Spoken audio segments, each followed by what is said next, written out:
નમસ્કાર મિત્રો, સ્વાગત છે તમારું સ્વયં એજ્યુકેટરની અંદર. અને આપણે આજે ભણવાનું છે ગીર સોમનાથ જિલ્લો. હવે ગીર સોમનાથ જિલ્લો આપણને એનો નકશો આપેલો છે અને નકશાની અંદર ખાસ કરીને એના તાલુકા કયા કયા છે, એની અંદરથી કેવા પ્રકારના પ્રશ્નો આપણને જનરલ નોલેજની અંદર પૂછાય છે. બરાબર, તો એક નકશો છે, એની આસપાસના બે જિલ્લાઓ દર્શાવેલા છે. જો જુનાગઢ જિલ્લો એની બોર્ડરને અડે છે. બરાબર, આખો જિલ્લો ગીર સોમનાથ જિલ્લો છે અને ગીર સોમનાથની બાજુનો એક જિલ્લો છે એ જુનાગઢ જિલ્લો છે. કારણ કે આની પહેલાં 2013ની અંદર 15મી ઓગસ્ટે એની રચના કરવામાં આવી. કયા જિલ્લામાં હતો? બરાબર, તો આ જે જિલ્લો છે ને, આ જે વિસ્તાર, આ જે કોડીનાર તાલુકો છે, ગીર ગઢડા છે, બરાબર, પછી સોમનાથ વેરાવળ છે, તો આની અંદર કેટલા તાલુકા છે? તો જો કોડીનાર, વેરાવળ, તાલાળા, ગીર સોમનાથ, સૂત્રાપાડા અને ઉના, એમ ટોટલ 6 તાલુકાઓ છે. આ 6 તાલુકાનો મળી અને એક 2013ની અંદર આ જિલ્લો બનાવવામાં આવ્યો. કેમાંથી લેવામાં આવ્યો હતો? કે જુનાગઢ જિલ્લામાંથી છૂટો પાડવામાં આવ્યો. બરાબર, આની પહેલાં એમનો જે જિલ્લો હતો ને એ અમરેલી હતો. બરાબર, હવે આપણે આજે એની ચર્ચા કરવાની છે કે જિલ્લો જે જુનાગઢ જિલ્લો છે એની અંદરથી અલગ પડેલો જે ગીર સોમનાથ જિલ્લો છે એની અંદર કઈ કઈ વસ્તુ છે એ જાણીતી છે. બરાબર, એટલે કે વખણાવ કઈ કઈ છે, જેમ કે નદી છે, 3 નદીનો સંગમ સોમનાથ, વેરાવળ સોમનાથની અંદર 3 નદીનો સંગમ છે, હિરણ, કપિલા અને સરસ્વતી. બરાબર, પછી તો કે બીજું શું જોવાલાયક છે? તો કે તાલાળા એક કેસર કેરી માટે જાણીતું એક મહત્ત્વનું સ્થળ છે. બરાબર, કેસર કેરી માટે જાણીતું છે. તાલાળા એક તાલુકો છે. બરાબર, તમને ખબર હોય તો અવારનવાર ઓલી પેટીના બોક્સ ઉપર લખેલું હોય કે તાલાળાની પ્રખ્યાત કેસર કેરી. બરાબર, પછી બીજું એની અંદર 3 નદીઓનો સંગમ આવી ગયો. બીજું વેરાવળની અંદર એક મોટું બંદર છે. બરાબર, ગુજરાતનું સૌથી મોટું મત્સ્ય બંદર કહેવામાં આવે છે. બરાબર, તમને પૂછે કે ગુજરાતની અંદર સૌથી મોટું બંદર કયું છે, તો એ વેરાવળની અંદર આવે. બરાબર, મત્સ્ય બંદર છે.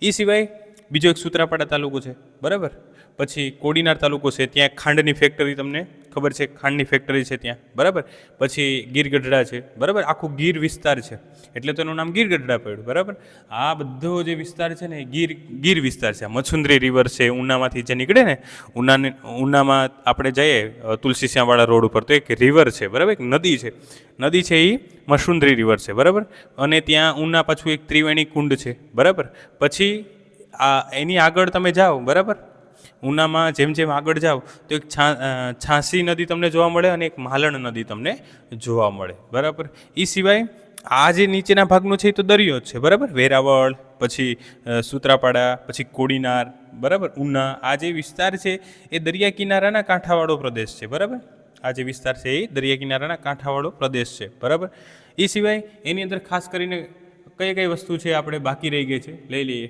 બરાબર, લીલી નાઘેરનો વિસ્તાર કહેવાય. જો ચોરવાડથી લઈ, અહીંયા ચોરવાડ છે. બરાબર, વેરાવળની અંદર એક ચોરવાડ છે ને ચોરવાડથી લઈને ઉના સુધીનો જે વિસ્તાર છે ને પટ્ટો, એને શું કહેવાય?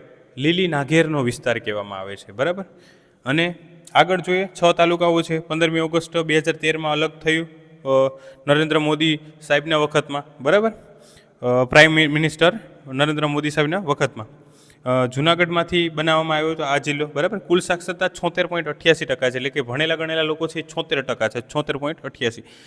સ્ત્રી અને પુરુષનું પ્રમાણ છે 1000, પુરુષોએ 942, સ્ત્રીનું પ્રમાણ છે. બરાબર, એશિયન સિંહો માટેનું નિવાસસ્થાન છે અને લીલી નાઘેરનો કેસર કેરી મત્સ્ય ઉદ્યોગ. તો આ હતો ગીર સોમનાથ. એ સિવાય પણ ઘણી બધી એવી લોકવાહિકાઓ, કથાઓ હોય. બરાબર, એ તમને જનરલ નોલેજની અંદર ભણાવવામાં આવે છે. પરંતુ જે ફેક્ટ માહિતીઓ હોય એના ઉપર ભરોસો કરવો, ઘણી એવી માન્યતાઓ છે. બરાબર, પેપરની અંદર પ્રશ્ન પૂછાય છે અવારનવાર, વાંચી લેવાનું એક. બરાબર, પણ ખરેખર એના વિશેની આ માહિતી સાચી છે એવું જરૂરી નથી, કારણ કે અમુક એવી માન્યતાઓ વર્ષોથી ચાલી આવતી હોય. બરાબર, તો એ પણ પરીક્ષાઓની અંદર તો પેપર સેટર છે એ તો પૂછવાના જ છે. બરાબર, પણ આપણે ધ્યાન રાખવાનું, 1-2 વખત વાંચી લેવાનું, પરફેક્ટલી વાંચી લેવાનું, અને ત્યાર પછી જ આપણે જવાબ છે એનો ટીક કરવાનો હોય. તો આ હતો ગીર સોમનાથ જિલ્લો, એની આસપાસના મહત્ત્વના જે સ્થળો અને એની અંદર રહેલા અભયારણ્ય છે. બરાબર, સિંહો માટેનું નિવાસસ્થાન છે, માછલીઓનું બંદર છે, 3 નદીઓનો સંગમ છે, હિરણ, કપિલા અને સરસ્વતી. બરાબર, એ સિવાય ઉનાની અંદર મસુંદરી રિવર છે. બરાબર, ઉના છે સૌથી આમ જૂના વિસ્તારોમાંનો એક વિસ્તાર ગણવામાં આવે છે. ઉનાની અંદર દેલવાડા આવેલું છે, ત્યાં એક ઓલા જે દેલવાડાના દેરા છે ત્યાં પણ. બરાબર, એટલે તમે ફરવા ગયા જ હશે. બરાબર, એ સિવાય તમને માહિતી ઘણી બધી ખબર હોય તો તમારે કોમેન્ટની અંદર કહેવાની છે.